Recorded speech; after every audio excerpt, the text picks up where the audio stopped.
welcome to another edition of the GNBS in 30. You will be given the opportunity over the next 30 minutes to learn about our Oil and Gas Department, which was recently established to serve this relatively new but crucial sector of our economy. The GNBS is a national standards body and the National Measurement Institute. Therefore, we are responsible for ensuring that measurement of the nation's crude are accurate and more, which you will learn about on this program. I am joined by my colleagues Mr. Jermaine Softly, who is the head of that department, and Mr. Rondell Henry, who is a senior inspector in that department. They will elaborate on our verification and surveillance activities along with the training required for persons to work in this field. Thank you for joining us.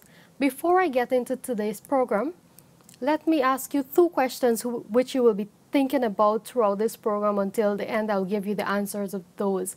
And the first is, on what date was the first crude lift in Guyana? And 1 barrel of crude has how many liters? Think about that, and at the end of this program, you'll get the answers. Let me start with Jermaine. Jermaine, can you tell us about the GNBS role in the oil and gas sector? All right. Basically, VB, thanks for having me here. Our role is basically to monitor the custody transfer, and we are doing so by virtue of our Weights and Measures Act. We are doing so by extension of the petroleum regulations, and it's basically to ensure that whatever transfers, whatever custody crude is sold, we basically are monitoring it and measuring it accurately. Can you explain to our viewers how you go about doing that? Okay, when we talk about custody transfer, it's a term that is used in the oil and gas, and it's basically where we check each and every one of the measuring instruments that are involved in that transfer. So they're tanks that are storing the crude, their temperature and pressure that plays a part of that process. There are 4 custody transfer meters that basically, I'll give you an example. You go to the gas station and you purchase fuel, there's a meter there. So likewise, there are 4 custody transfer meters on the FPS. So basically, we have to ensure that those meters are accurate before we do any transfer. We have to ensure that the temperature and pressure equipment are accurate, and we have to check those tanks to see what is the crude inside and what was left after transfer. All right. We do this through collaborations with other government agencies? Yes, there are a lot of collaborations. In fact, one of the most important agencies we collaborate with is the Guyana Revenue Authority. Officers from the Bureau of Standards as well as officers from the Guyana Revenue Authority are present on the FPSO to monitor the crude transfer. And basically, that is to ensure we're doing the measurement aspect, but it's important now for us to transfer that measurement aspect to the Guyana Revenue Authority for them to basically implement or recover whatever revenues are due as a result of our resources. So there's collaboration there. There's collaboration with the GGMC because they're the governing body under the Petroleum Regulation, Petroleum Act. So there's lots of collaboration between us and, by extension, the Ministry of Natural Resources.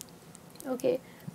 Rondell, you are one of the inspectors that will go out on these FPSO, well, currently the first FPSO to work. Can you tell me a little bit about how that happens, like the process and why it's important?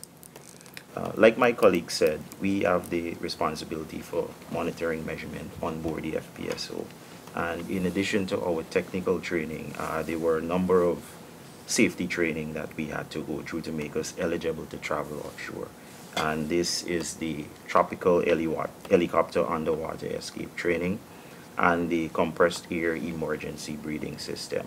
And these were very important since the flight offshore is mostly above water. So this equipped us with the necessary knowledge and skill set to maximize our chances for survival in the event of a helicopter ditch. And then with COVID-19 too, you have quarantine period as well? Yes, there's a quarantine period that we quarantine for 14 days at one of Exxon's staging facility before we travel offshore. Can you say why your job is important? Explain to our viewers why your job is important that you do offshore. Our job is very critical since measurement plays a very important role in our government getting its fair share of revenue from the sale of our crude. Okay. And we're expecting another FPSO soon. Do we have adequate staff to cater for that as well? Yes, I must say we have employed a number of inspectors in recent times. Our count right now is up to 10, and we're at the present time we're have enough staff in to do our monitoring for Liza Destiny and Unity. All right. There's actually an ongoing training for inspectors. Can you tell me a little bit about that training? Yes, currently we're undergoing a petroleum measurement training which is offered by the University of Texas Petroleum Extension, and this is a training that is customized specifically for the GNBS since it targets all the areas of measurement relating to custody transfer on board the FPSO.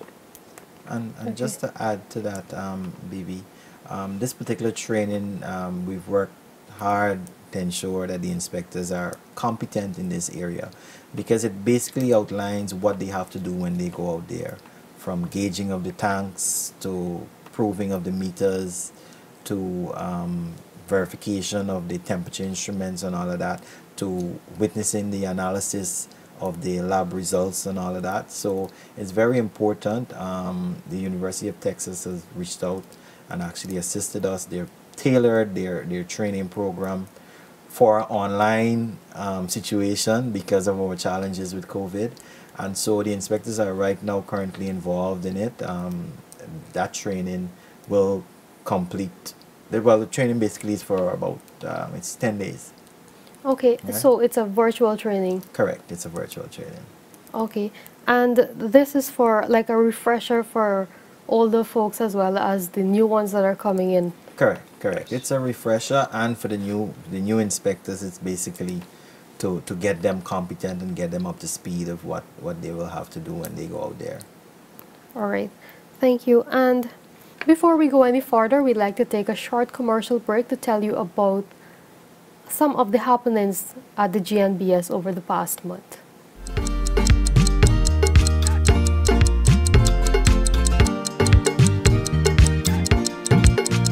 Some of you may know that the GNBS is responsible for monitoring 17 categories of items, including electrical fittings and equipment. Electrical items are monitored based on 31 mandatory national standards. Failure to meet the requirements of these standards can lead to seizure of the items from dealers and importers. Of course, a grace period is given to ensure compliance, but if dealers and importers are unable to provide those documents, inspectors of the GNBS proceed to seize the items. So far for 2021, inspectors of the Product Compliance Department seized 6,867 items, which include breakers, lamp holders, power cords, receptacles, power outlets, knife switches, and surge protective devices. Most of these substandard items were destroyed by the GNBS last Monday. The destroyed items were seized from sale outlets in Regions 3 and 4 for lack of proper labeling, lack of certification marks which guarantee they are safe for use, and failure to state the country of origin. Importers and dealers are urged to adhere to the mandatory standards, which can be purchased at the GNBS.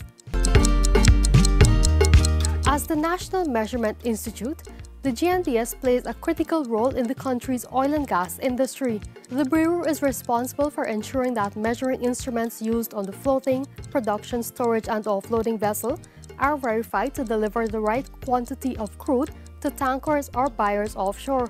Inspectors of our Oil and Gas Department underwent a capacity building training program on petroleum measurements earlier in this month.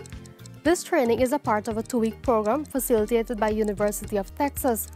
This will aid in building inspectors' competence in monitoring of the custody transfer process of Guyana's crude oil as production moves apace. The GNBS has commenced its second period of verification for this year to ensure all weighing and measuring devices used for trade are accurate, including those at markets and shops across the country. Known as the stamping exercise, verification commenced on July 12th and will continue into September, with the use of a mobile stamping bus in regions 4 and 3 and other publicized locations in other areas. The GNBS is working to verify all measuring devices as specified by the 1981 Weights and Measures Act. Vendors and shopkeepers, you can check our Facebook page, the daily newspapers, and listen to the radio to know when we'll be at your location.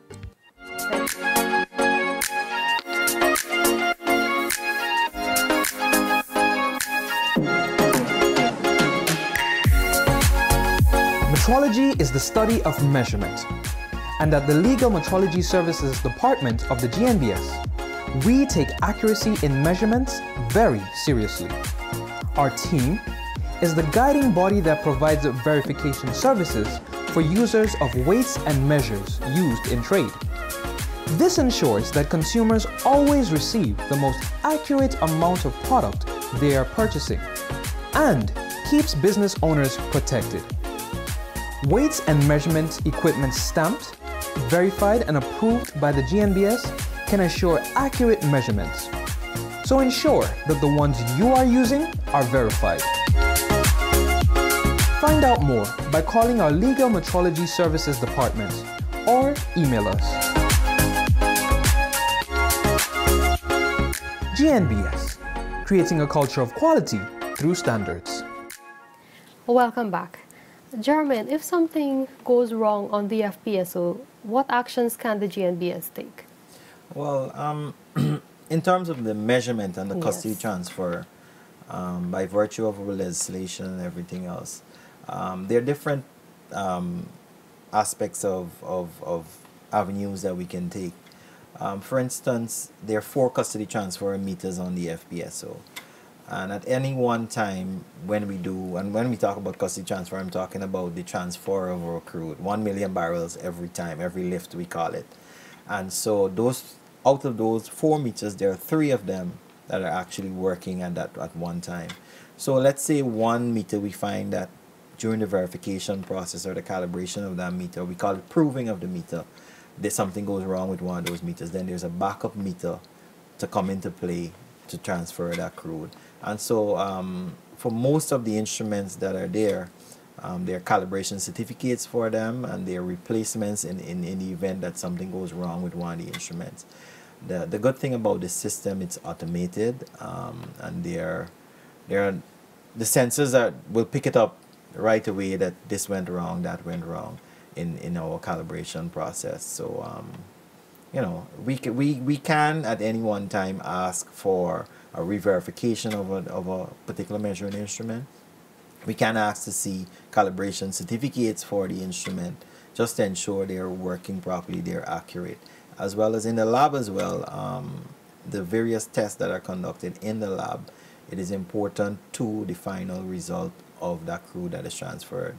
So we need to verify those lab tests. We need to ensure that they're doing those tests in accordance with the relevant API standards. So, but the platform is there for us to make changes. If something happens, we can highlight to the relevant authorities that this is what happened. We need to see this happen again. We need to make changes here. We need to re-verify or retest and stuff like that. So the training we've mentioned just now, it's on most of the API standards that are applicable to the industry. And so, which is why we are going through it tediously to ensure that we understand the requirements in the API standard.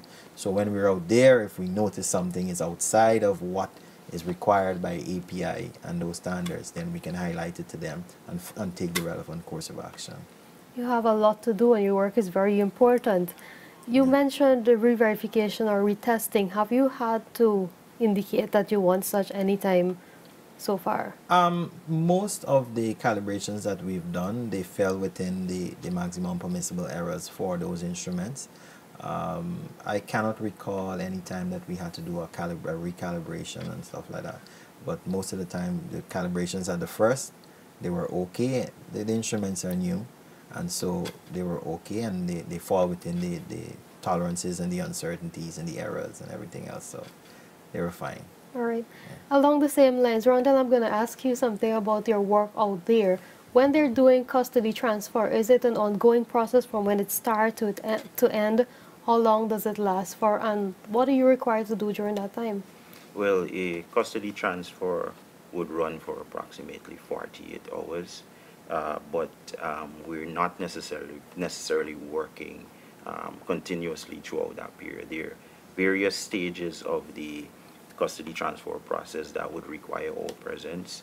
So we're there for when we're there when needed, and then we're on call for the rest of the period, for the Okay. rest of the 48-hour period. Just to add to what Rondell said, a typical example, the vessel arrives just like how you would, if I can give a split view, you can, just like how you end up in the gas station for your fuel.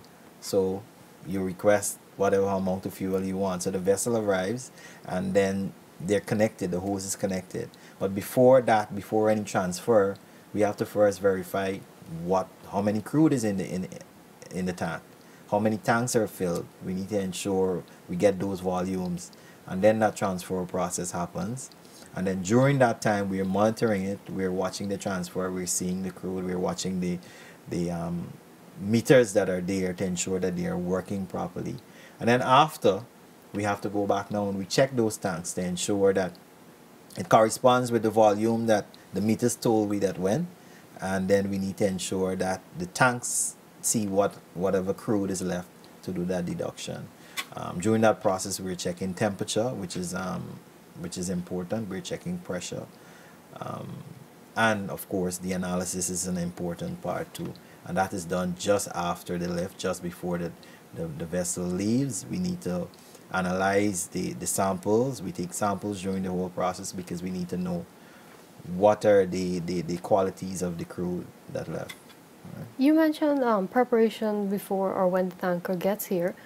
As it relates to the FPSO, we're expecting another one soon. Is there any involvement of GNBS in any process before it gets here?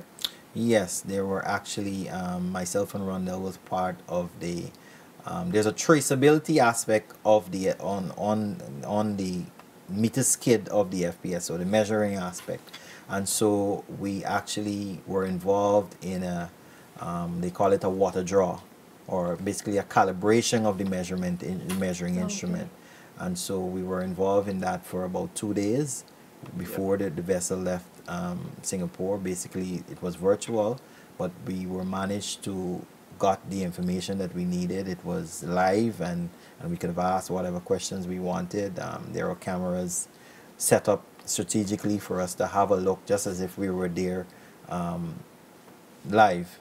Right, and that was to ensure that the measurement aspect of the approval loop, they call it, it's accurate, it's calibrated, so when they get here, it's for us to just set up and start So it's working. basically observing everything from start to finish of that process, Correct. even though virtually. Even though it was virtually, but there are other checks and balances that we will be doing when it arrives here, just to ensure that what we would have witnessed there is the same instruments and all of that are on the vessel.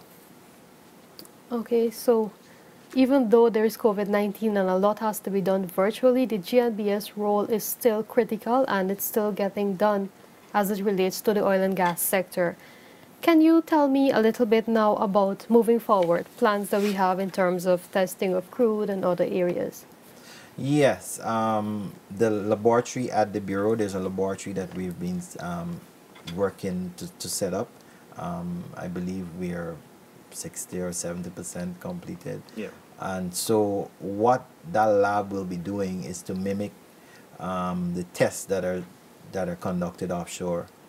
And basically the samples that come from offshore will be submitted, and we will do a verification again of that sample. We are hoping that we have the same results, and the lab as well is set up, or will be set up, to serve the other oil and gas industry, other operators in the industry. Persons can come and test their crude for different whatever aspects they want to test for. So the laboratory at the Bureau is in the setting up stage, and this is just to facilitate what is happening over or offshore, to facilitate the same operation onshore, right, to ensure that the results, repeatability we call it, to ensure the results remain the same. Okay. About the tests that are being done, can you explain a bit of what the test really entails?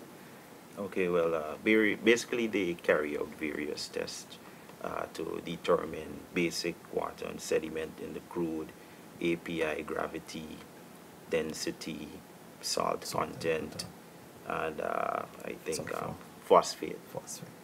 So these test results have an impact on the overall pricing as well? Yes, yes. I'm glad you asked that question, Vivi. The BS&W is very important to the whole process. They call it the sediment and water. Yeah. With the crude, there are sediments that come up, and there's water that will come up as well, and it's transferred. So we need to test that to ensure, to know the exact quantities of that went in that 1 million barrel, because that is subtracted now from the whole volume that went. So the BS&W is very important to us. It's critical to the whole, just like all the other tests. yeah, it determines the net value. But the BS&W Okay. determines the net volume, so we need to ensure that those tests are done correctly. How soon does the GNBS look to start this? Well, the lab is in the process of setting up. You might have to stay tuned to us to get more information on it, but I believe we're in the training stage right now to ensure that, and this is another department, but to ensure that the officers are competent in the area of testing and all of that. So we're almost there, and they're working hard to ensure that we can offer this service to the sector. All right, as we wind down to the end of this interview, any closing comments? Just to add, Bibi, that you mentioned what else we're working on, and our training is important in the oil and gas sector, because this is all new to us. We're all in the learning process, and we're actually working or will be working on the gas side of the industry, because we have to build competence now in that area. You've been hearing talks about gas to shore project and all of that. Just like the liquid flow, their gas flow, their measurements associated with gas. So the Bureau of Standards, we've been working to have a same facilitator come in, whether we can do it online or whether we have to travel to have it done. But it's to ensure that we're competent in the gas side of it. And we've been hearing about the gas and all of that, but measurements are associated with gas flow as well. So we need to ensure that we're competent in that area to monitor the gas extraction and sale of the gas as well. So that's very important, and what we're trying to work on too. That's quite interesting. I can see that the GNBS is on top of its game when it comes to the oil and gas sector. Before we go, there's also a signing that is slated to be with the American Petroleum Institute. If you were listening throughout the program, Mr. Softly mentioned the API standards. The GNBS is looking to sign a memorandum of understanding with API to adopt their standards officially in order to govern aspects of our dealings with the oil and gas sector. Before we close, at the start of this program, I asked 2 questions in relation to the first lift and the amount of liters in a barrel. So I'll just like to tell you that the first lift for Guyana's crude was on January 18th. And yes, our oil and gas inspectors had to ensure that the measurements were up to speed at that lift. In addition, 1 barrel is equal to approximately 159 liters. And even though bulk fuel is measured worldwide in barrels as we implement the international system of measurements, we should also know its metric equivalent. Thank you very much for joining the GNBS in 30. And be sure to contact us on 219-0064-65 or 66 if you have any further questions, or our 24/7 WhatsApp number 692-4627. Thank you.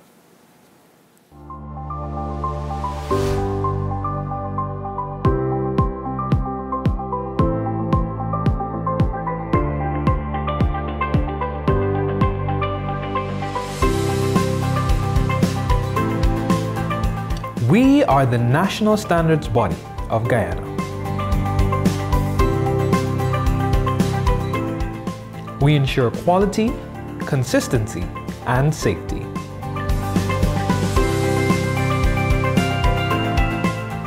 We are a driving force for business growth and development through our training and consultancy program.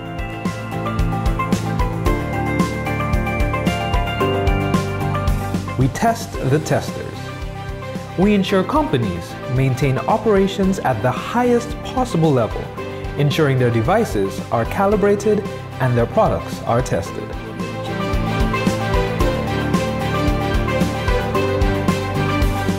Certification marks ensure confidence because of the accredited tests behind them. We provide audit and certification to laboratories and local products to national standards.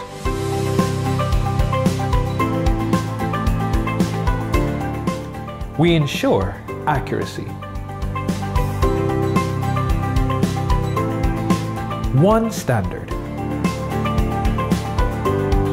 One test accepted everywhere. Delivering solutions. Working with consumer representatives. Driving business growth and development. Boosting Guyana's economy. Improving quality. The Guyana National Bureau of Standards.